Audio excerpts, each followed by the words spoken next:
Hi friends, வணக்கம். இன்றைக்கி வந்து நம்ம வெந்தயக்கீரை பொரியல் எப்படி செய்யலாம் அப்படிங்கிறத அந்த வீடியோவில் நான் உங்கள் கூட ஷேர் பண்ணிக்க போகிறேன். இது கொஞ்சம் டிஃப்ரெண்ட்டாக இருக்கும், ட்ரை பண்ணி பாருங்கள். அதுக்கு வெந்தயக்கீரை வந்து ஒரு 4 கட்டு வாங்கி இது மாதிரி கட் பண்ணி எடுத்து வச்சுருக்கேன்.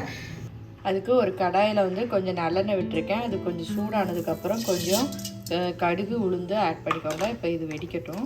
இப்போ இது கூடயே வந்து ஒரு 1/2 ஸ்பூன் ஜீரகம், ஒரு 1/2 ஸ்பூன் கடலைப்பருப்பு இதையும் சேர்த்து இப்போ இதை வந்து நல்லா பொரிய விட்டுடலாம். இப்போ இது நல்லா பொரிஞ்சதுக்கப்புறம் கொஞ்சம் கருவேப்பிலை, அதுக்கப்புறம் ஒரு 5-6 பச்சை மிளகாவை பொடிசாக கட் பண்ணி வச்சுருக்கேன், அதையும் இதில் ஆட் பண்ணிக்கிறேன். இப்போ இதையும் வந்து கொஞ்சம் நல்லா வதக்கி விட்டுலாம். இப்போ இதுக்கு சின்ன வெங்காயம் பார்த்தீங்கன்னா கொஞ்சம் நிறையவே எடுத்து பொடிசாக கட் பண்ணி வச்சுருக்கேன், அதையும் இதில் ஆட் பண்ணிக்கலாம். இது வெந்தயக்கீரைக்கு வந்து சின்ன வெங்காயம் நிறைய போட்டிங்கன்னா தான் நல்லா டேஸ்ட்டாக இருக்கும். இப்போ இதையும் வந்து நல்லா வந்து வதக்கி விட்டுருலாம். வெங்காயம் கொஞ்சம் நல்லா வதங்கட்டும். இப்போ வெங்காயம் வந்து முக்கால்வாசி வதங்கினதுக்கப்புறமா நம்ம கட் பண்ணி வச்சுருக்க வெந்தயக்கீரையை இப்போ இதில் ஆட் பண்ணிடலாம். ஆட் பண்ணிவிட்டு இப்போ இது கொஞ்சம் நல்லா சுருங்குற அளவுக்கு வதக்கி வச்சுக்கலாம். கொஞ்சம் வதங்கட்டும்.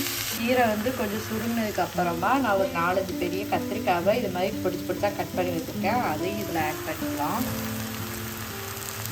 இது வந்து வெந்தயக்கீரையில் வந்து கொஞ்சம் கசப்பு தன்மை இருக்கும். இப்படி கத்திரிக்காய் அல்லது உருளைக்கிழங்கு ஏதாவது சேர்த்து செஞ்சீங்க அப்படின்னா அதோட கசப்பு தன்மை கொஞ்சம் குறைஞ்சி சாப்பிட்றதுக்கும் நல்லாயிருக்கும். ஸோ இது கத்திரிக்காயும் இந்த கீரையும் கொஞ்சம் நல்லா வதங்கட்டும். வதங்கினோட பார்க்கலாம். இப்போ கத்திரிக்காயும் கீரையும் ஒரு 3/4 வாசி வதங்கினதுக்கப்புறம் இதுக்கு தேவையான அளவு உப்பை ஆட் பண்ணிக்கலாம்.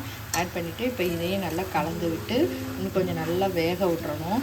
இப்போ வந்து பார்த்திங்கன்னா கத்திரிக்காய் கீரை எல்லாமே நல்லா வெந்துடுச்சு. இதில் தேவையான அளவு உப்பு இருக்கான்னு பார்த்துட்டு அதுக்கப்புறமா லைட்டாக வந்து தேங்காய் பூ துருவி இறக்கிற வேண்டியதான். இது வந்து சூப்பராக இருக்கும். ரொம்ப ஈஸியான ஒரு பொரியல். நீங்களும் வந்து உங்கள் வீட்டில் ட்ரை பண்ணி பாருங்கள். ரொம்ப ஹெல்த்தியான ஒரு பொரியலும் கூட. உங்களுக்கு கத்திரிக்காய் விருப்பம் இல்லைன்னா நீங்கள் உருளைக்கிழங்கு கூட போட்டு செஞ்சு பார்க்கலாம். சூப்பராக இருக்கும். ஓகே ஃப்ரெண்ட்ஸ், நீங்களும் இந்த சத்தான பொரியலை நீங்களும் உங்கள் வீட்டில் ட்ரை பண்ணி பாருங்கள். ட்ரை பண்ணி பார்த்துட்டு எப்படி இருக்குன்னு எனக்கு கமெண்ட்ஸ் கொடுத்து நெக்ஸ்ட் வீடியோவில் பார்க்கலாம். பை.